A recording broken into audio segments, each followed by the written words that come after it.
Bonsoir YouTube, on va parler d'un court-métrage de Pixar, il s'agit du joueur d'échecs. Pour commencer, on va rentrer dans l'univers du film.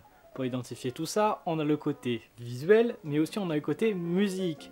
Il n'y en a qu'une seule qui est jouée, il s'agit de La Flambée Montalbanaise,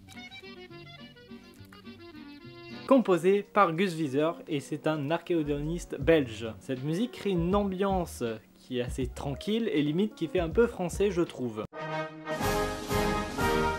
Côté visuel, le film se passe dans un parc, dans une ville, on peut voir des immeubles en arrière-plan, et surtout le truc qui saute aux yeux, c'est qu'il fait beau.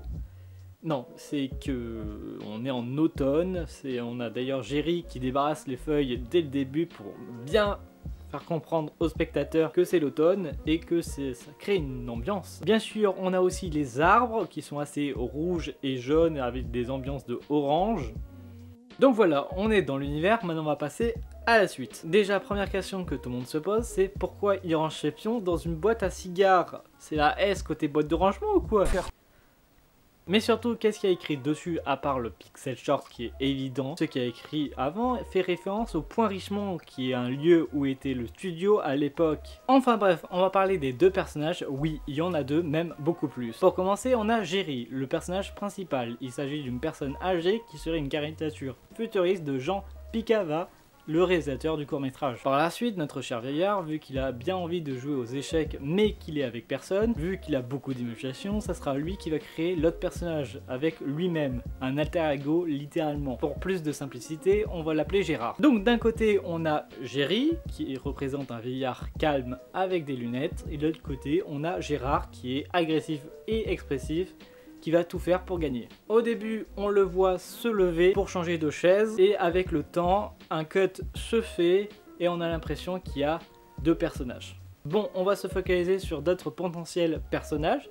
Donc déjà, après la crise cardiaque du vieillard à lunettes, on peut entendre un enfant, même plusieurs, s'amuser.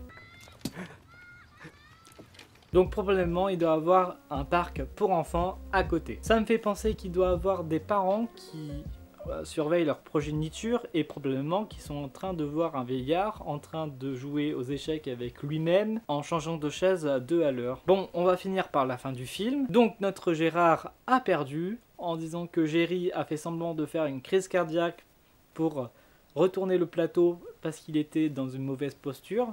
C'est moyen ça, je trouve. Enfin bref, le prix c'est son dentier et c'est ce moment là où on revient à la réalité, où il y a un dézoom qui nous fait comprendre qu'il n'y avait que Jerry. C'est pour ça que ça donne un effet triste. D'ailleurs, on entend vaguement un chien en arrière-plan. C'est peut-être un teaser à Lao qui va sortir 11 ans plus tard. Donc voilà, merci d'avoir regardé cette vidéo. N'hésite pas à t'abonner si mon contenu te plaît. Bonne soirée.